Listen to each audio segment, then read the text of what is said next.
Chapter 32. How did everything go so terribly wrong? Hans thought miserably. 1 minute, the crown and all the power it brought with it had been within reach, and then, just like that, it had been snatched away from him.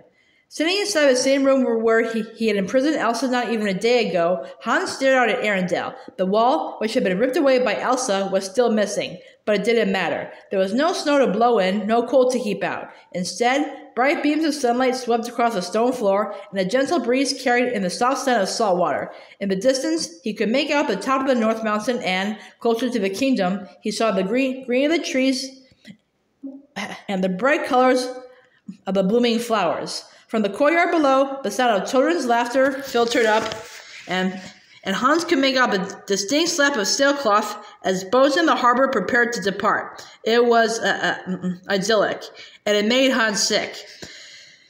Ever since he had brought to this room, he had been replaying his last moments of freedom over and over in his head, and no matter how many different ways he looked at it, no matter how many times he tried to see where it all went wrong, he could not wrap his head around any of it. One moment he was standing over Elsa, his sword raised, ready to put an end to her once and for all, and take the crown, and then Anna was there, standing before his falling sword in the frozen fjord. He could still feel her blue eyes on him, judging him silently. He felt the shock that reverberated through his arm as the iron struck not Elsa, but Anna's frozen body. The instant after, he was thrown to the ground, knocked unconscious. When he awoke moments later, everything had changed. The snow had stopped, the clouds had disappeared, and the temperature had warmed. And it was not just the weather that had thawed, Hans saw instantly. Anna and Elsa had thawed too. The distance between them had vanished the second Anna had sacrificed herself for her sister. Then they stood, laughing and giving each other spontaneous hugs, making up for the years they had lost. That too had made Hans sick.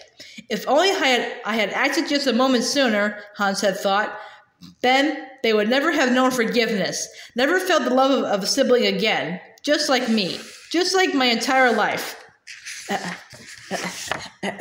Elsa would have been dead, Anna would have followed soon after, and I would have taken what I deserved.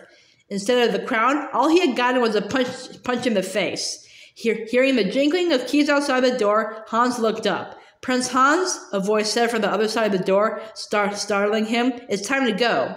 "Go where?" he asked, his voice cracking. "Home," the voice replied. Slowly, the door creaked open. The breath hissed in Hans's chest. 2 guards stood on the other side, their hands on the swords at their sides, their expressions serious. "Stand up," one of them ordered.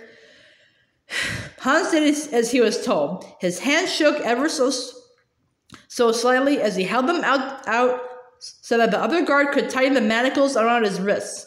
"Any way you might want to, I don't know, take them off for a little walk?" he asked hopefully. The guard did not respond.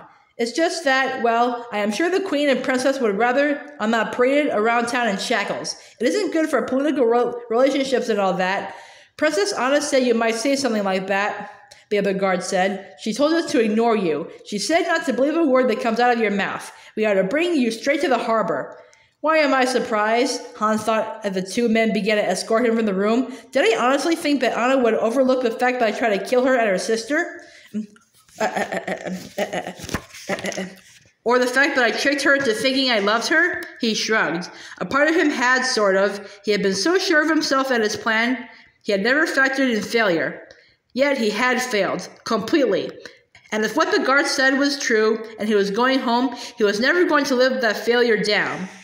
As the reality of what was happening began to set in, Hans started to drag his feet. He struggled against the guards and tried to pull away, but the guards held on, ignoring his protests. "I can't go back. Please, I can't go back home," Hans thought desperately. But as far as the Arendelle guards were concerned, that was exactly where he was going.